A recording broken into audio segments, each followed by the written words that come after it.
네, 다음 정리 하나 보고 가겠습니다. 예, A가 정방향열, n/n 정방향열이 가역이기 위한 필요 충분 조건은 그 A의 고유값 중에 0이 없다. 이런 말입니다. 저 무슨 말인지 잘 모르겠는데 한번 증명을 하고 다시 한번 이 정리 결과를 음미를 해보겠습니다. 자, A가 n/n 행렬, 정방행렬이라고 가정을 하고요. 자, 만약에 특성 방정식, 고유값을 찾기 위해서 특성 방정식을 한번 이렇게 해보면, 사실 n/n 행렬이니까 앞에서 말씀드린 대로 이 특성 방정식은 람다의 n제곱, n차까지 있습니다. 이런 식으로. 그리고 람다는 반드시 람다 n제곱, 가장 고차 행은 개수가 1이 되겠죠. 그죠? 자, 이런 식이고, n-1의 람다 플러스 cn, ci는 전부 다 상수겠죠. 그래서 모든 ci는 개수, 실수입니다. 이렇게 실수에 속하는 개수가 되겠죠. 자, 이때 케이스를 한번 나눠보죠. 케이스 1. 만약에 람다가 0인 조건을 한번 생각해 보겠습니다. 그러니까 위 식에서 람다가 0이라고 하면 0이니까 이 좌변은 이제 디터미넌트 마이너스 a가 되는 거고요.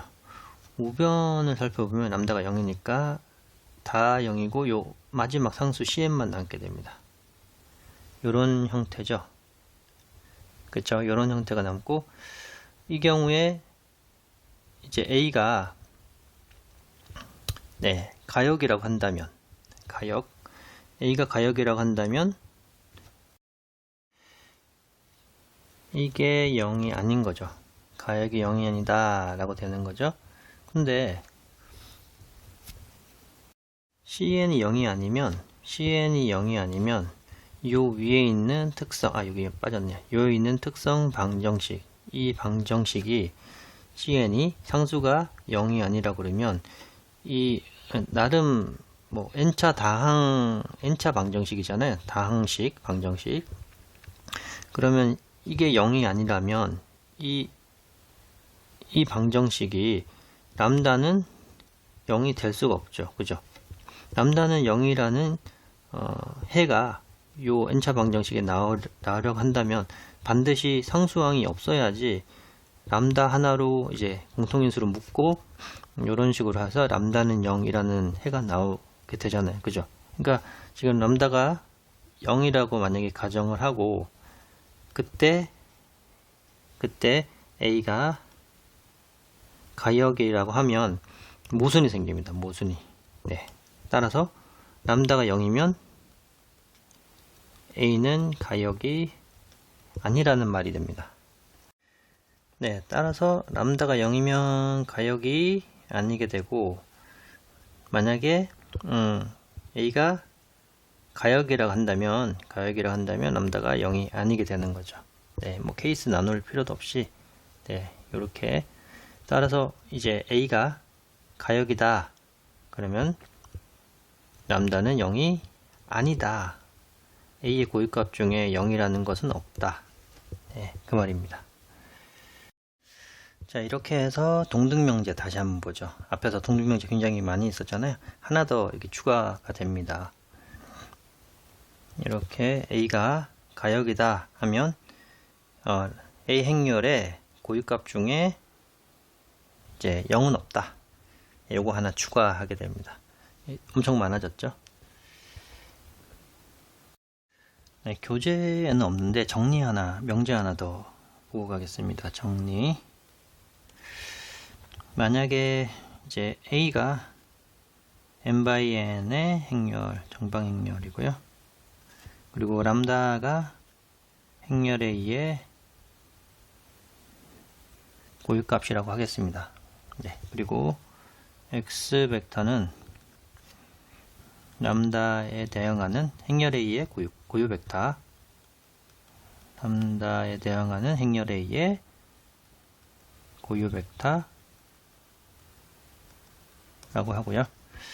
자, 그럴 때 이제 K를 뭐 임의의 자연수라고 하고 K를 임의의 자연수라고 할 때 A 행렬을 K번 곱한 행렬, 여러 번 곱해도 n by n이니까 여전히 n by n 크기가 되겠죠. A를 K번 곱한 행렬, 이 행렬의 고유값은 뭐가 될 것이냐? 고유값은 위에 주어진 람다의 K번 곱한, 실수를 K번 곱한 게 고유값이 되고요. 그리고 요 AK라는 새로운 요 행렬의 고유 벡터는 역시 원래 고유 벡터, 요거는 AK라는 행렬의 고유 벡터 같습니다. 고유 벡터다. 네, 재밌는 행렬, 재밌는 정리 하나 증명을 한번 해보려고요. 자, 요거는 수학적 기납법으로 한번 해보겠습니다. 만약에 K가 2라고 한다면 K가 2라고 한다면 A 제곱이 되겠죠. A 제곱이라는 요 행렬의 이제 고유값은 람다의 제곱이 되는지, 예, 그것만 확인해 보면 되는 거죠. 그러니까 A 제곱이라는 행렬을 는 람다 제곱 x 벡터 요걸 만족하면 역시 이제 람다 제곱이라는 거는 A 제곱이라는 행렬의 고유값이 되고 기존에 A의 고유 벡터 x는 A 제곱의 고유 벡터가 된다. 그러니까 요걸 만족하기만 하면 됩니다. 만족하는지 살펴봐야죠. 근데 좌변은 어차피 행렬 곱하기 행렬 곱하기 행렬이니까 행렬곱은 이렇게 나눌 수 있죠. 곱하기니까 행렬곱이니까. 자, 근데 우리가 위에서 가정에 의해서 요 고유 벡터라고 했으니까 행렬의 고유 벡터니까 그거는 이제 고유값과 고유 벡터의 곱으로, 예, 고유값과 행렬의 고유값과 고유 벡터의 곱으로 나타낼 수 있죠. 가정에 의해서. 네, 요거는 요거다. 예, 그쵸, 괜찮죠. 근데 어차피 요 괄호 안에도 행렬이고 행렬이니까 행렬곱 사이에 실수가 하나 곱해졌으면 이 실수는 밖으로 뺄 수 있죠. 행렬의 곱 성질에 따라서 람다가 나오고 행렬 A, 행렬 이렇게 되죠. 그죠? 근데 요걸 잘 살펴보면 요것도 마찬가지로 람다에 이렇게 되죠. 고유 벡터니까, 고유 값이니까. 그죠? 근데 결국 x 람다 제곱에 이렇게 행렬의 곱 성질만 이용해서 이렇게 구했습니다. 그러니까 어떤 행렬의 고유 벡터를 구했더니 어떤 고유 벡터에 실수가 곱해졌다. 그러면 람다 제곱이라는 이 친구는 행렬 A제곱이라는 행렬의 고유 벡터가 되는구나. 됐습니다. 그죠? 자, 이게 첫 번째 단계를 확인한 거고요. 수학적 기납법에 따라서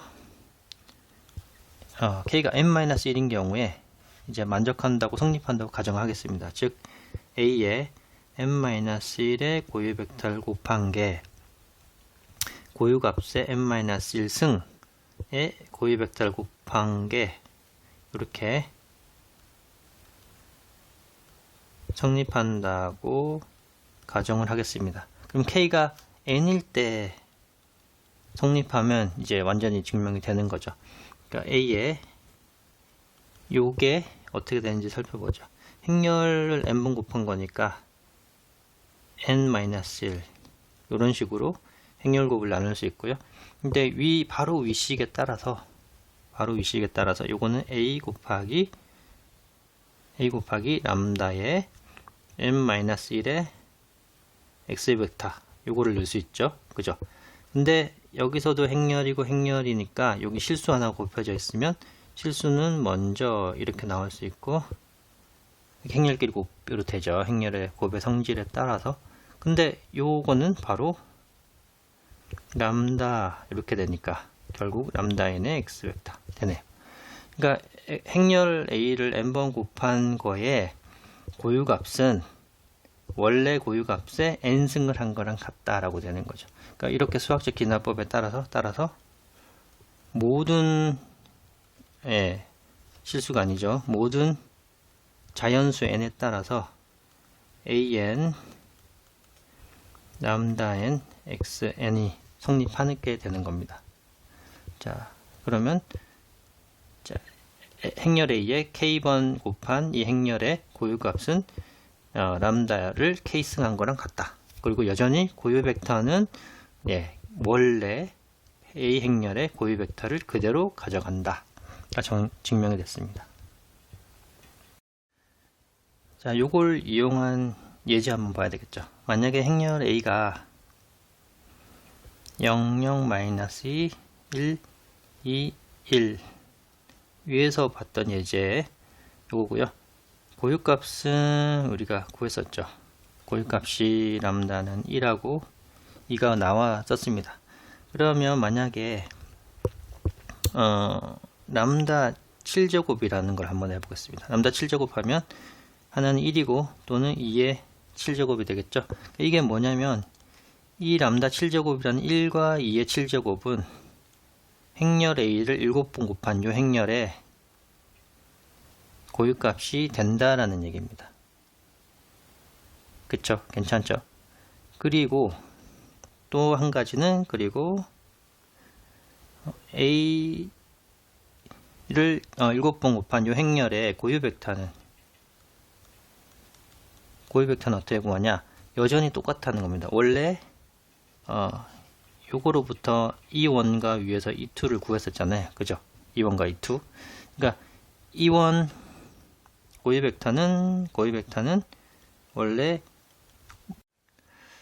E1에 있는 그 고유 벡터들 그대로, 그리고 E2에 있는 고유 벡터들 그대로. 고유 벡터는 몇 제곱 하지 않습니다. 그대로 가져오는데, 다만 E1이나 E2에는 0벡터도 포함된다고 하니까 거기서 0벡터만 살짝 이렇게 빼주면 여기 있는 고유 벡터들 그대로 가져오면 A 7제곱의 고유 벡터를 그대로 사용할 수 있습니다. 그러니까 고유값만 7제곱 이렇게 되고요.